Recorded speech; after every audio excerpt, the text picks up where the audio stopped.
దీనిలో తర్వాత మనకేంటంటే ఇది చెప్పారు గదా! ఎందుకు అంటే ఇదెందుకిచ్చారు అంటే, మనకి చాలా వర్డ్స్‌లో విత్ అనేది కొన్ని వర్డ్స్‌తో జాయిన్ అవుతూ వస్తది. అంటే ఫ్రీక్వెంట్‌గా యూజ్ చేసే వర్డ్ ఇది. సో, దానికోసం ఒక షార్ట్ కట్ అనేది చెప్పారు. ఓకేనండి. చూడండి. విత్ మచ్ అంటే above the line. With which అంటే on the line. With each అంటే త్రూ ద లైన్.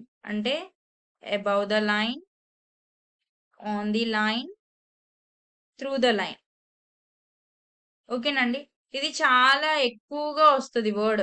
అర్థమైందండి? ఇది చాలా ఎక్కువగా వస్తది వర్డ్. సో, మనకి ఇదొకటి ఇంట్రొడ్యూస్ చేశారు. ఓకే. ఎక్కువండి. ఎక్కువ ప్రాక్టీస్ చేయాలి. మీరెక్కువ ప్రాక్టీస్ చేస్తే ఇది మీకు అర్థమవుతది. ఓకేనండి. చూడండి.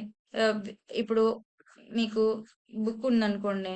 చక్కగా విత్ మచ్ అనేది మీరు చాలా టైమ్స్ రాయాలి. నేను చెప్పాను 6 లైన్స్ అనేది కంపల్సరీగా రాయాలి అని. విత్ విచ్ అనేది on the line. With each అనేది త్రూ ద లైన్. డైలీ ఎక్కువ టైమ్స్ ప్రాక్టీస్ చేస్తే మీకు హ్యాండ్ మూవ్‌మెంట్ అనేది కుదురుతుంది.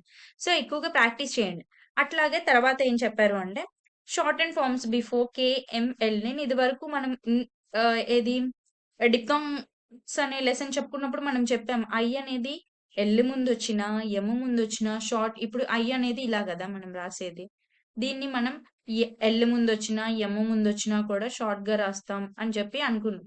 అలాగే కే ముందొచ్చినా కూడా షార్ట్‌గానే రాస్తాం అని చెప్పి చెప్తున్నారు. ఓకేనా?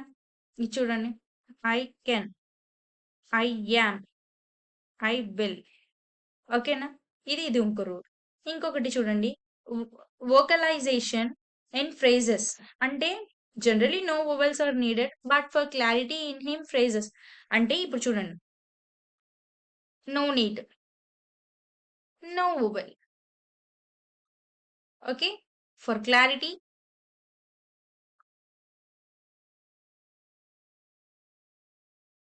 Use vowel. అంటే ఏంటి అంటే మనకి ఫ్రేజియోగ్రఫీ రాసేటప్పుడు మనం వోవెల్ అన్నిటికి పెట్టాల్సిన అసలు అవసరమే లేదు. కేవలం ఏదైతే కన్‌ఫ్యూజన్‌గా ఉంటది అని అనుకున్న దానికి మీరు ఒక వోవెల్ అనేది పెట్టుకుంటే సరిపోతది. ఓకే. లైక్ ఇప్పుడు చూడండి. ఆఫ్ హిమ్ ఇది ఉంది. ఇది మనకి ఇప్పుడు ఇది ఉంది. మనం ఇలా రాసాము. ఇలా రాసినప్పుడు ఇది మనకేమవుతది మామూలుగా ఐ యామ్ అయిద్ది. కదా! సో, అందుకని ఫర్ ది క్లారిటీ కోసం మనం ఇక్కడ ఒక డాట్ పెట్టుకున్నామంటే అంటే ఈ సౌండ్‌ని థర్డ్ పొజిషన్‌లోనే గదా మనం రాసేది. సో, ఓవెల్ పెట్టే థర్డ్ పొజిషనే కాబట్టి మనం థర్డ్ పొజిషన్‌లో డాట్ పెట్టుకుంటే అప్పుడు మనకి ఆఫ్ హిమ్ అని అర్థమైద్ది. టు హిమ్ రాసినప్పుడు డాట్ పెట్టాలి. అంటే ఎక్కడైతే మనకి నీడీ ఉంటుందో అక్కడ మాత్రం మనం ఓవెల్ పెట్టుకోవచ్చు. మనకి నో నీడ్, నో ఓవెల్. అర్థమైందండి? మనకి అవసరం లేదు. అర్థమైపోతది. ఎందుకు అర్థమైపోతది అంటే, మనం 2, 3 వర్డ్స్ అనేది కలిపి రాస్తేదే ఫ్రేజియోగ్రఫీ. సో, మనకి ఆహ్, కాంటెక్స్ట్ పరంగా మనకి అర్థమైపోతది వర్డ్ అనేది. సో, అన్నిటికి కూడా మనం ఏంటి అంటే, మనం పెట్టాల్సిన అవసరం అయితే ఏమి ఉండదు. ఓవెల్. అవసరమైన చోట మాత్రం పెట్టుకుంటే సరిపోతది. నెక్స్ట్ చూడండి. యూజింగ్ హి ఇన్ ఫ్రేజెస్ అంటే ఇప్పుడు హి అనేది ఇదొక రూల్. ఏది ఈ లెసన్‌లో. ఏంటి start of phrase right downward stroke అంటే హి అనేది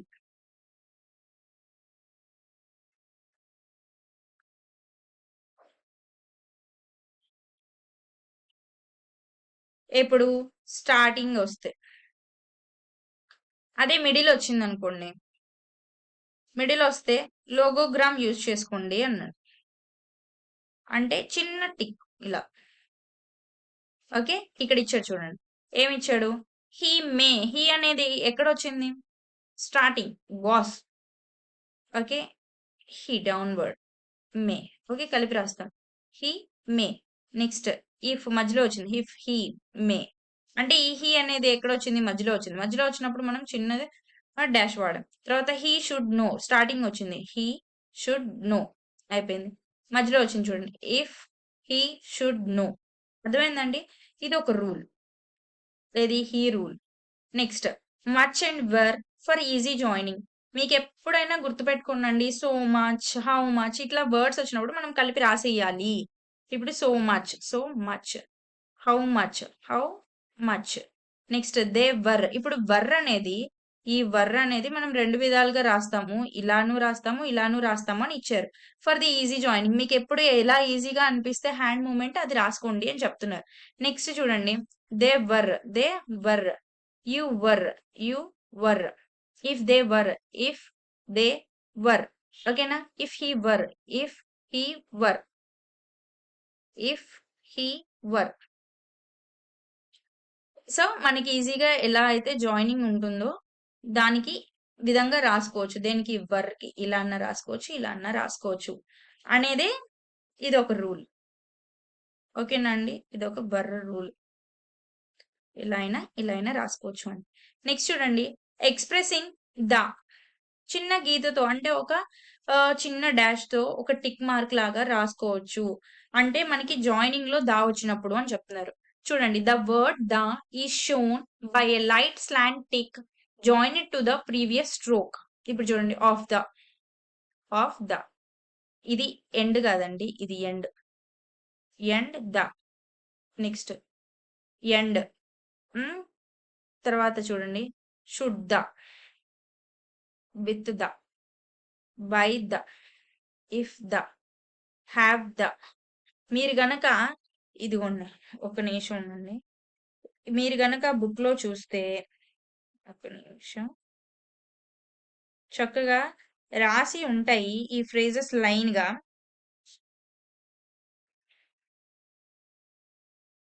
ఇప్పుడు చూడండి. ఇవన్నీ గూడా మీకు రాసుంటాయి.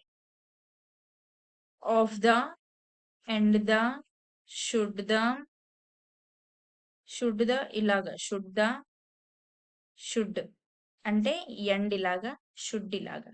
End the, should the. ఓకేనా? మీకు పేజ్ నంబర్ 27 గనక చూస్తే మీకు ఎక్కడ ఇచ్చారంటే ఫ్రేజింగ్ అని చెప్పి 39 రూల్‌లో ఇచ్చారు. ఓకేనా అండి? అది. ఇప్పుడు మీరేం చేయాలంటే ఇవి చాలా ఇంపార్టెంట్. చాలా అంటే చాలా. ఎందుకంటే మీకు చాలా ఒక ప్యాసేజ్ రాసాము అంటే ఇలాంటి వర్డ్స్ మీకు బోలెడన్నొస్తాయి. అర్థమైందండి? ఒక ప్యాసేజ్ అనేది రాస్తే మీకు ఇలాంటి వర్డ్స్ అనేవి చాలా వస్తాయి. సో, మీకు హ్యాండ్ మూవ్‌మెంట్ అనేది ఖచ్చితంగా తెలియాలి. అంటే ఇక్కడ మీకు ఇదెందుకు ఇంట్రొడ్యూస్ చేశారు అంటే, దీంట్లో గూడా ఒక పాయింట్ ఉంది మీరు తెలుసుకోవాల్సింది. ఏంటి అంటే డౌన్‌వర్డ్ టిక్. డౌన్‌వర్డ్ టిక్ ఎప్పుడు? అప్‌వర్డ్ టిక్ ఎప్పుడు? ఏది? దాకి. ఇప్పుడు చూడండి. Of the, and the, should the, with the, by the, next if the, have the. ఇదంతా కూడా మనం ఎక్కడ డౌన్‌వర్డ్ టిక్ ఇచ్చుకున్నాం. ఇప్పుడు చూడండి. తర్వాత ఏమిచ్చారు కొన్ని వర్డ్స్ చూడండి. అప్‌వర్డ్ టిక్ ఎప్పుడొచ్చిద్ది అని ఇచ్చాడు. చూడండి. మీరు చూస్తే బియాండ్ పైన రాస్తాం. Beyond the. Next what the, how the, at the, next which the, was the. ఇవన్నీ మనం పైకిచ్చాం. Upward tick. దేనికి అంటే దాకి. ఓకే. సో, దీనికి మనకిచ్చినియి. నెక్స్ట్ చూడండి. స్పెషల్ కేస్ ఏమిచ్చారు అంటే ఆన్ ద, బట్ ద. ఇవన్నీ కూడా అప్‌వర్డ్ టిక్. నెక్స్ట్ సో, ఇదండి మీకు అర్థమైందే ఉంటది. ఇదేంటంటే దాకి అప్‌వర్డ్ టిక్ ఎప్పుడు రాస్తాము, డౌన్‌వర్డ్ టిక్ ఎప్పుడు రాస్తాము అనేది. అది కూడా మీరు ప్రాక్టీస్ చేస్తూ ఉంటే మీకు ఆటోమేటిక్‌గా డౌన్‌వర్డ్, అప్‌వర్డ్ వచ్చేస్తది. మీరు స్పెషల్‌గా దాని గురించి ఏమి వరీ అవ్వాల్సిన అవసరం లేదు. ఎందుకంటే మీకు మోర్ ప్రాక్టీస్ అవుతూ ఉండే కొద్దీ మీకు హ్యాండ్ మూవ్‌మెంట్ అనేది ఈజీగా వచ్చేస్తది. మీరు తప్పులనేది రాయరు. ఓకే. నెక్స్ట్ ఏం చేశారంటే మీరు పేజ్ నంబర్ చూస్తే చక్కగా చాలా ఇచ్చారు. పేజ్ నంబర్ 28లో చక్కగా అన్ని ఫ్రేజెస్ ఇచ్చారు. ఇవి మీరు ప్రాక్టీస్ అయితే సరిపోతుంది. చక్కగా ఏంటి అంటే ఇవి ఎలా రాస్తారు? ఇవి మీకు 2, 3 వర్డ్స్ కలిపి మనం రాసేదే ఫ్రేజెస్. మీకు ఈ చాప్టర్ అయిపోతే మీరు చాలా ఈజీగా వర్డ్స్ అనేవి రాయడం స్టార్ట్ చేసేది ఈ చాప్టర్ నుంచే. ప్రతి చాప్టర్‌కి ఇలా చెప్తున్నారని అనుకోవద్దు. ఇది ప్రతి చాప్టర్‌కి అంతే. మనం వెళ్ళే కొద్దీ ఈజీ రూల్స్. షార్ట్‌గా అయిపోతూ ఉంటది. ఓకేనా అండి? ఒకసారి చూడండి. ఇవి కూడా రాస్తే మనకి ఈ చాప్టర్ చాలా వరకు అయిపోయినట్టే. ఒకసారి చూడండి. దీనికేం చేస్తాం first? I thank you. I thank you. Next I think you should be. Next, I have the. Next, I have had. Next, I saw the. Next, I see. I am. I may be. చక్కగా బుక్‌లో ఉన్నాయండి. చక్కగా చూసుకొని practice అవ్వండి. ఒక్కొక్క word రాసుకొని ఒక్కొక్కటి 6 lines చూడండి ఒక నిమిషం. Next I will. I will be. Next, you should. You should be. Next, you can. You will. You will be. You may be. You were. If you were. They were. కొంచెం పైకి రాసుకోవచ్చు. Next చూడండి. How can they అంటే మనం pen lift చేయట్లేదు. 3 words కలిపి మనం కలిపే రాస్తున్నాం. హౌ కెన్ దే 3 కలిపి వితౌట్ లిఫ్టింగ్ పెన్ మనం రాసేది. Next why do you. Next why have you. Next with you.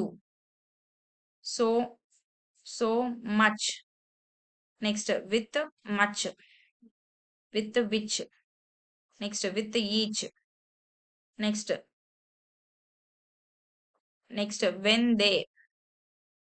When they. Next what do you. Next what was. What can be. It would be. Next చూడండి. It should be. It will be. It was. Which was. Which were. He should be. He will be. అర్థమైందండి? మీరు చూసుకుంటే చక్కగా దీంట్లో ఒక్కొక్క word ఎలా రాయాలి ప్రతిదీ ఇచ్చారు. నెక్స్ట్ చూడండి మధ్యలో ఏమొస్తే టిక్ అని చెప్పాం కదా, ఇవి if he were. Next too much. ఓకేనా? ఇవి మోస్ట్ ఇంపార్టెంట్.